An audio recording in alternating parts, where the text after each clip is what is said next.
Day 4 of New Orleans Saints training camp has wrapped up. Without question, the warmest day since the Saints began practice last Friday. But we are here nonetheless.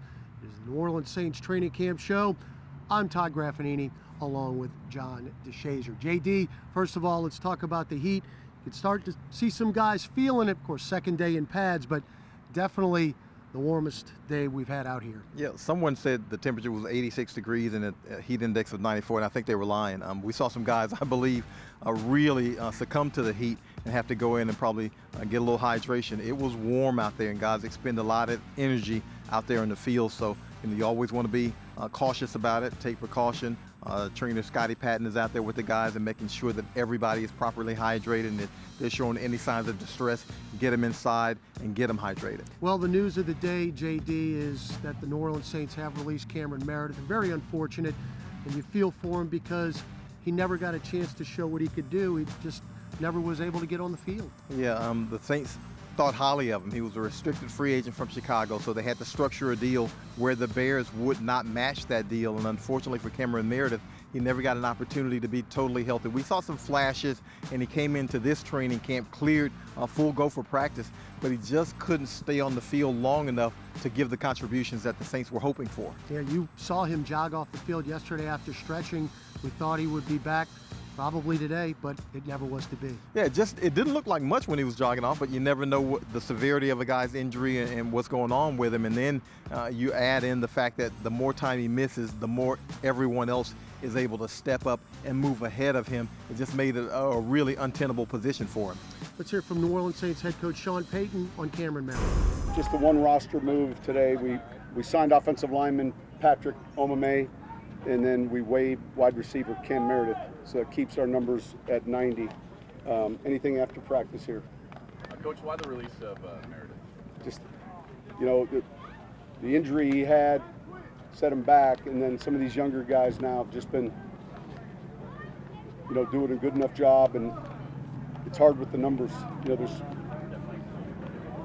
unfortunate because, he's someone that he's worked hard, he's worked his tail off, and yet, it was going to be hard for him to catch this group of younger guys that are competing.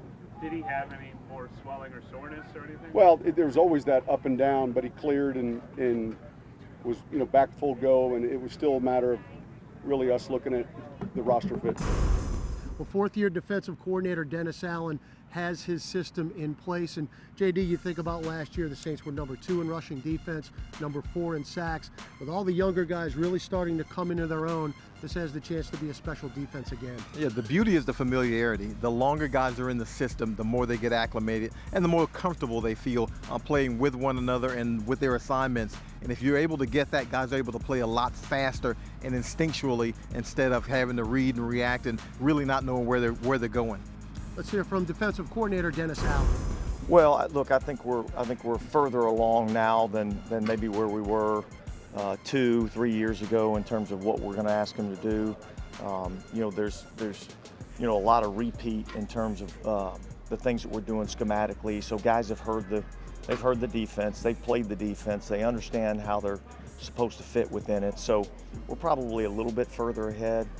I think that's a tribute to our personnel department and bringing in the right guys, and then we've been able to have some consistency without a ton of turnover. There's always going to be some turnover from year to year, but I think specifically this season, I think there's a lot less turnover, and we're a little bit more stable in terms of knowing what guys can do and how we can utilize them. Third-year right tackle Ryan Ramczyk was in a Pro Bowl his second year, and now he's looking to take more of a leadership role on the offensive line. That's something that's the respect is earned through time. We all have a good relationship on the O-line, and guys respect each other, and I'm trying to be in that position that guys look up to and kind of be a leader by example. That's not really my personality to go out there and hoorah guys, so lead by example is kind of what I do, I guess. Speaking of offensive line play, we're starting to see a shuffle at the center position, especially JD, as those younger guys continue to try to get their reps in. with the center position still up for grabs. Yeah, it's the one unsettled position along that offensive line. You talk about your tackle positions. The Saints might have the best combination in the league. We mentioned Ramczyk already, an All-Pro last year, as well as Teron Armstead, who was an All-Pro last year. At your guard position, you've got Larry Warford, he was Pro Bowler a couple of years ago, and Andrews Pete, who looks to be, I think, in the best physical shape he's been in the NFL. So the only unsettled position is at that center position. You got Cameron Tom, you've got Nick Easton, and you've got the rookie Eric McCoy. Who's going to be able to rise up and assume that starting position? Because it's not going to be the hardest thing in the world, but you're talking about replacing Max Unger, and that's a huge undertaking on this offensive line. Well, let's go to Sean Payton, who's talking about that competition.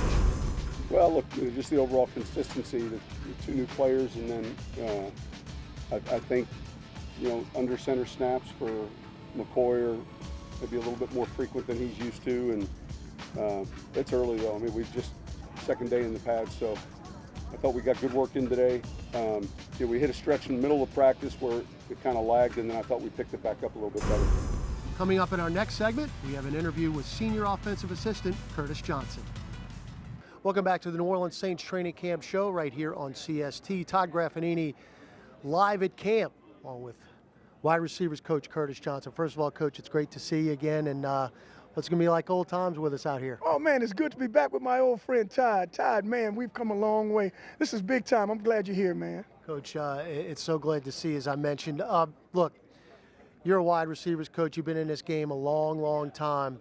Has it changed for you as far as the way you approach things on a daily basis? No, I think you got to correct guys all the time, especially on the practice field, and give them a chance to play, give them a chance to make plays, let them go out there and do it and show it. But I think the game hasn't changed that much. You just got to make sure you're on them and you're correcting them, especially doing practice and training camp. Well, we're a few days into camp now, Coach, and we've actually been able to put the pads on now. And how do you see the guys progressing? You know what, I like what they did. I think the veterans have come back, and they hadn't missed a beat, and they're actually getting better.